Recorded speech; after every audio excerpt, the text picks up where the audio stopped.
අයිබෝන් පොහොට්ටුවේ මහලේකම් සාගර කාර්යවසම් වර්තමාන පොලිස්පතිවරයා සම්බන්ධව හැමෝටම පොඩි සැකයක් හිතෙන කතාවක් පසුගියදා කළා. ආණ්ඩුව බලයට පත් වුණාට පස්සේ මේ රටේ 34 වෙනි පොලිස්පතිවරයා හැටියට හිටපු පූජිත ජයසුන්දර මහතා මේ වෙනකොට මරණ දඬුවම නියම වෙලා හිරගෙදර ඉන්නවා. මේ රටේ 35 වෙනි පොලිස්පතිවරයා හැටියට පත්වෙච්ච සී.ඩී. වික්‍රමරත්න මහත්තයා ඊටාම අභිරහස් ලෙස වෙඩි වැදිලා මිය ගොස් තියෙනවා තමන්ගේ නිවසේදී. මේ රටේ 36 වෙනි පොලිස්පතිවරයා හැටියට පත්වෙච්ච දේශබන්දු තෙන්නකෝන් මහතා පළවෙනි වතාවට සේවයේ සිටියේදී සේවයෙන් ඉවත් කර වැඩතහනම් කළ පොලිස්පතිවරයෙක් බවට පත් වෙලා නිවසට වෙලා ඉන්නවා. හිටපු පොලිස්පතිවරු 3 දෙනෙක්ට මේ ජනතා විමුක්ති පෙරමුණ ආණ්ඩුව යටතේ ඊටාම ඛේදනීය ඉරණම් 3කට මුහුණ දෙන්න වෙලා තියෙනවා. ඒ වගේම අපි වත්මන් පොලිස්පති ප්‍රියන්ත වීරසූරිය මැතිතුමාට ඊටාම ගෞරවයෙන් කියා සිටිනවා ඔබතුමා දැන්වත් ආණ්ඩුවට සේවය කරන එක නවත්තලා රජයට සහ ජනතාවට සේවය කරන්න පටන් ගන්න. මොකද අපි කැමති නැහැ මහපාරේ මිනිස්සුන්ගෙන් ගුටි කාලා මැරිච්ච පොලිස්පතිවරයා 37 වෙනි පොලිස්පතිවරයා හැටියට ඉතිහාසගත වෙනවා. ඒ තමයි සාගර කාර්යසම් කියනවා වර්තමාන පොලිස්පතිවරයා මේ ආණ්ඩුවට අවශ්‍ය විදිහට වැඩ කරෝතින් පොලිස්පතිවරයාට මහපාරේ ගුටි කාලා මැරෙන්න වෙයි කියලා මහ ජනතාවගෙන්. අපි ඒ පිළිබඳව පොඩ්ඩක් සොයා බලන්න වෙනවා.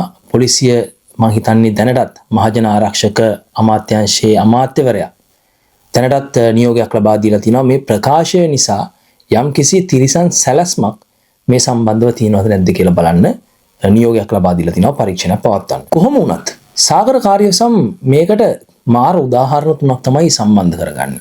සාගර කාර්යසම් කියනවා හිටපු පොලිස්පතිවරයෙක් වෙච්ච පූජිත් ජයසුන්දරට මේ ආණ්ඩුව තියෙන කාලේ තමයි මරණීය දණ්ඩනය හිමි වුණේ. හිටපු පොලිස්පතිවරයෙක් වෙච්ච සී.ඩී. වික්‍රමරත්න අභිරහස් ලෙස වෙඩි මරණයටපත් උනේ මේ ආණ්ඩුව කාලෙලු.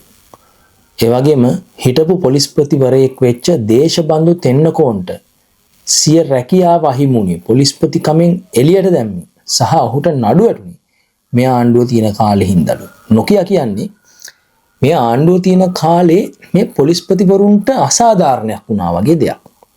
ඒ කියන්නේ බලද්දි පූජිත් ජයසුන්දරට මරණීය දණ්ඩනය හම්බෙලා තියෙන මේ ආණ්ඩුව නිසා.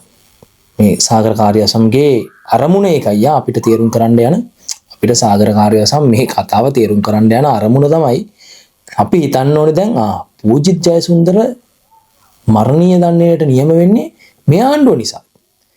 එහෙම නැතුව පූජිත් ජයසුන්දර අර පාස්කු ප්‍රහාරය වළක්වා නොගැනීමට ක්‍රියා කිරීම සම්බන්ධයෙන් අධිකරණයේ තිබිච්ච නඩුවක් හින්දා නෙවෙයි. ඔන්න ඒක තමයි සාගර කාර්යවසම්ගේ කතාව. අනිත් පැත්තෙන් සාගර කාර්යවසම් කියනවා සී.ඩී. වික්‍රමරත්නට අභිරහස් ලෙස වෙඩි වැදී ඝාතනය වුණේ මේ රජය නිසාලු. ඒක තමයි නොකිය ඔය කිව්වේ. කියන්නේ මේ රජයේ තියෙන කාලේ එහෙම දෙයක් සිද්ධ වුණා. මේ දෙන්නටත් එහෙම වුණා නම් වර්තමාන පොලිස්පතිවරයාට ගුටි කාලා මැරෙන්න පුළුවන් වෙයිලු.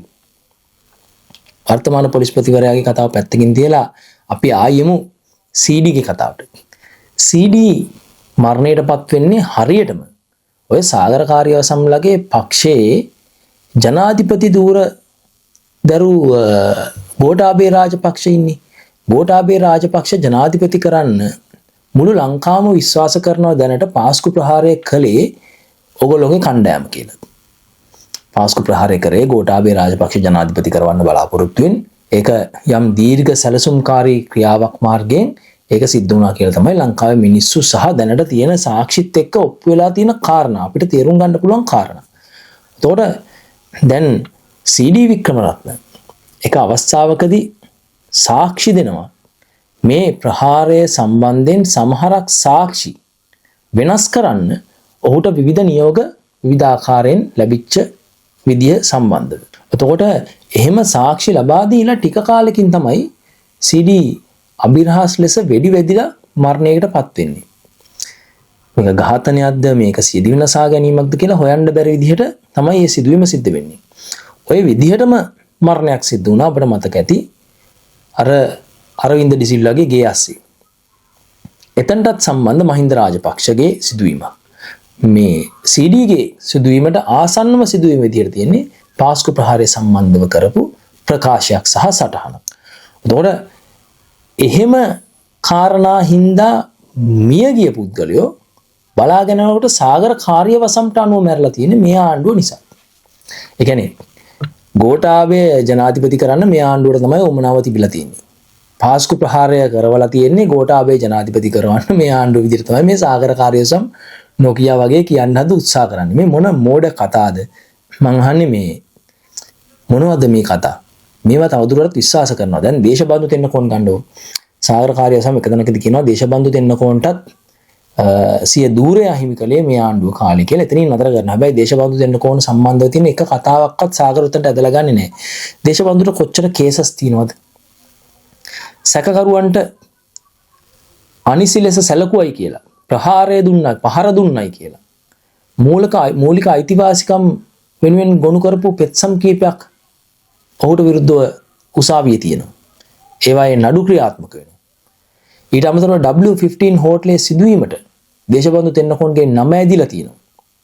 නම ඇදිලා නෙමේ සම්පූර්ණ සැලසුමේ හිටියේ දේශබන්දු සහ අනුර කුමාර දිසානායකගේ අතිජාත මිත්‍ර ටිලන් අලස්. එතකොට මේ දෙන්න සම්බන්ධයෙන්ම මේ දේවල් වලදී කියවෙනවා විශේෂයෙන්ම දේශබන්දු ගැන. ඊට අමතරව පාස්කු ප්‍රහාරය වළක්වා නොගැනීම සම්බන්ධව දේශබන්දු තෙන්නකෝන්ට චෝදනාවක් තියෙනවා. ඒ වගේම ජඩ දේශපාලනය වෙනුවෙන් දේශබන්දු තෙන්නකෝන් කොච්චරනම් ජඩ වැඩ කරාද? ඔය පොහොට්ටු දේශපාලනය වෙනුවෙන් පොහොට්ටුවේ මැරෙයින්ව අරගල භූමියට ගෙන්වලා අහිංසක අරගල කරුවන්ට ගහන්න සැලසුවේ ඔය දේශබන්දු තෙන්නකෝන්. ඒ වගේම තමයි ඔය දේශබන්දු තෙන්නකෝන් හරක් කටාට ඒ වගේම හිටපු ඔය කංජිපානිලට ඒ වගේම ඔය පාතාලවල නායකයන්ට කොච්චර සමීපව උදව් කරාද කියන කාරණාව පිළිබඳව ඕනෑතරම් සාක්ෂි මේ වෙනකොට පොලිසිය සතුව තියෙනවා.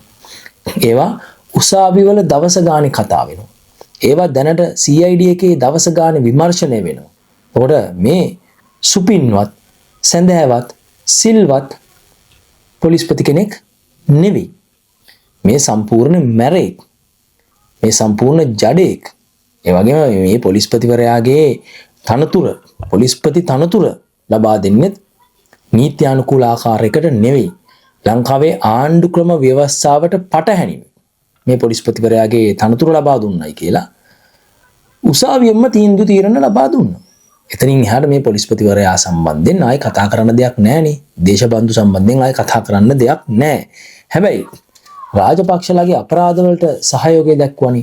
රාජපක්ෂලාගේ මිනිමරුවන්ම මැරයන්ම පාතාල කළි නායකයන්ම රාජපක්ෂලට සල්ලි පම්ප කරන ඔය ජාවාරම් කාර්යයන්ට කුඩු බිස්නස් කාර්යයන්ට සහයෝගය දක්වනි. ඒක නිසා දැන් මේ පොලිස්පතිවරයා හිටපු පොලිස්පතිවරයා වෙච්ච තෙන්නකෝන් පොලිස්පතිවරයාට ධූරය අහිමිවීම සම්බන්ධිනුත් ලොකු දුකක් සාගර කාර්ය වසම්ට තියෙනවා. ඉතින් ඇත්තටම සාගර කාර්ය වසම් ගංජා ගහලා අබින් ගහලා කුඩු ගහලා අයිස් ගහලා දන්නේ මේ මාධ්‍ය සාකච්ඡා කරන්නේ CDට ඒ වගේම පූජිතට ඒ වගේම දේශබන්දු තෙන්නකෝන්ට උනා වගේම වර්තමාන පොලිස්පතිවරයාට ඊට වඩා දෙයක් වෙයිලු. ඔහුට මහපාරේ මිනිස්සු ගහලා මරලා දායිලු. මෙහෙම ගියෝතින්. ඒක කියන පොඩි කෑල්ලකුත් එකතු කරනවා. මේ ආණ්ඩුවට වැඩ කරෝතින්. රාජ්‍යයට වැඩ කරන්නේ නැතුව මේ ආණ්ඩුවට වැඩ කරෝතින්. වර්තමාන පොලිස්පතිවරයා වැඩ කරන්නේ ආණ්ඩුවටත් රාජ්‍යයටත්. ආණ්ඩුව ආරක්ෂා කිරීම ව්‍යවස්ථාවෙන් පොලිස්පතිට සහ පොලිසියට අයිති කාරණාවක්.